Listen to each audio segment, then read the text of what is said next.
What are your thoughts on ghosts? Do you believe they're real? Well, I certainly didn't until one evening when I was hanging out with a few friends.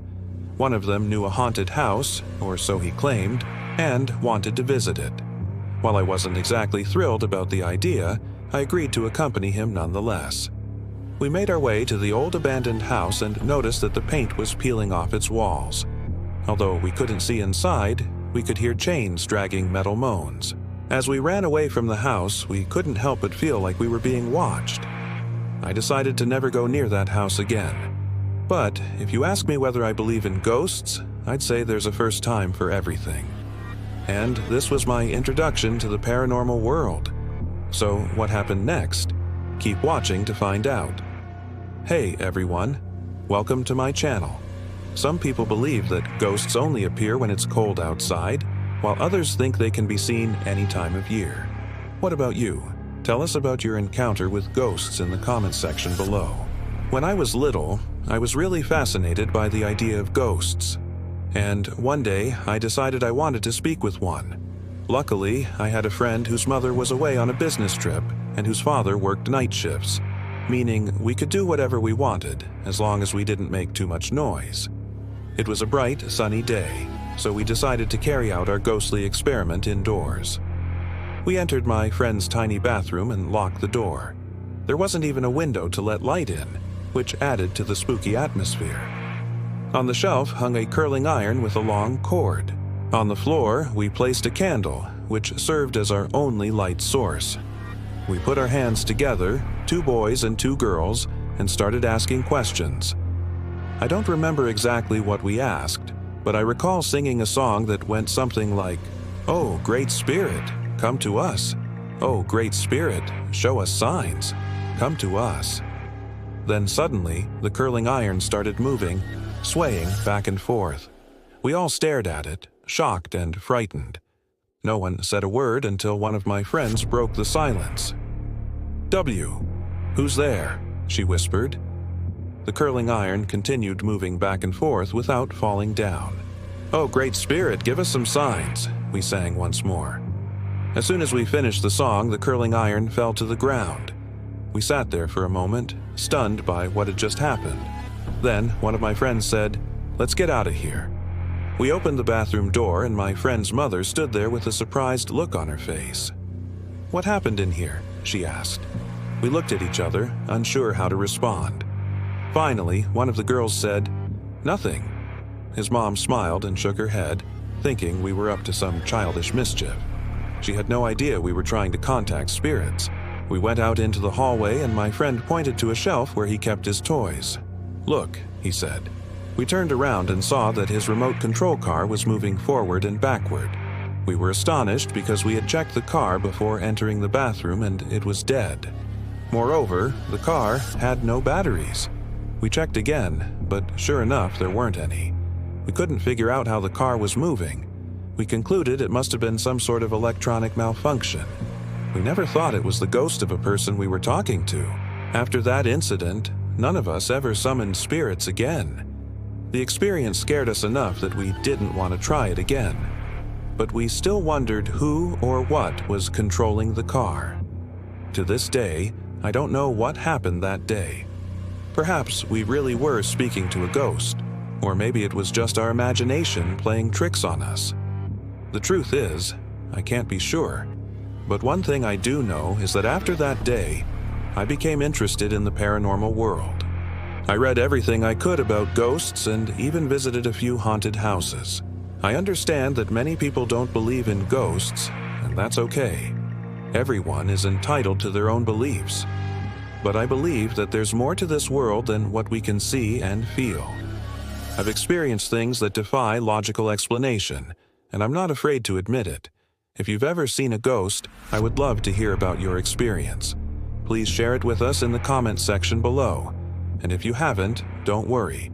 Maybe one day you'll have the chance to see one for yourself. Who knows? They might even try to contact you just like the spirits did with me and my friends. That day in my friend's bathroom was a turning point for me. It made me realize that there are things in this world that we can't explain. But instead of being afraid of the unknown, we should embrace it. After all, it's part of what makes us human.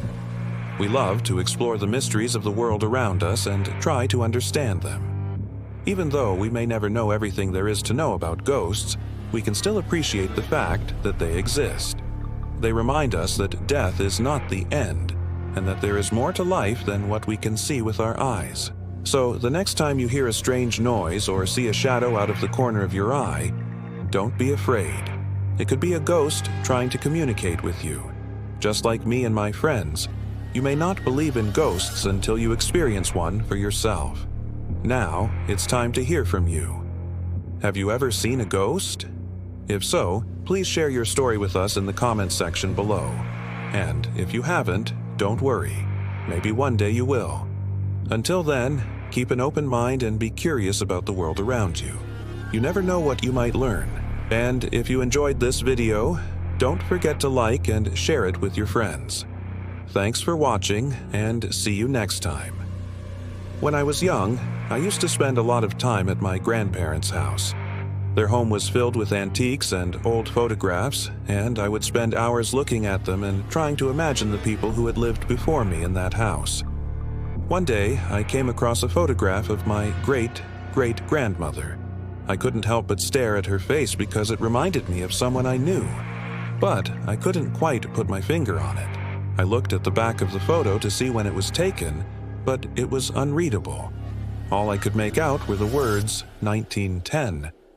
I showed the photo to my grandmother and asked her who that woman was. She told me it was my great-great-grandmother and that she had died many years ago. But her words didn't reassure me. Something about the photo felt strange, as if my great-great-grandmother was trying to tell me something. I went back to the photo album and pulled out every picture I could find of her. I studied their faces, trying to find similarities between them. It was then that I realized that my great-great-grandmother looked exactly like my mother. Over the next few weeks, I researched my family tree and discovered that my mother had no living relatives. It was as if she had come from another world. I couldn't shake the feeling that there was more to my family history than I was being told. Then, one day, I came across a dusty box in the attic filled with old documents. As I sifted through them, I found a faded photograph of my great-great-grandmother holding a baby. The baby's face had been obscured by a crease in the photograph, but I carefully smoothed it out and gasped in surprise. It was a picture of my mother as a baby. I didn't know anything about my mother's childhood or how she had ended up at my grandparents' house, but now I had a lead.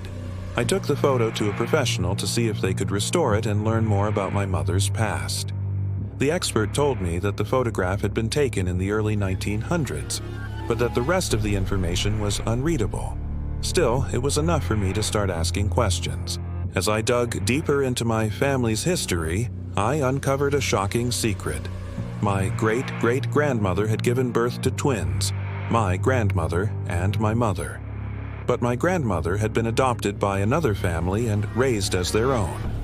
For years, I had wondered why I had never met any of my mother's relatives. Now, I knew the reason. My mother was the only one who knew about her twin sister's existence, but she had never spoken to her. It was a sad and lonely existence.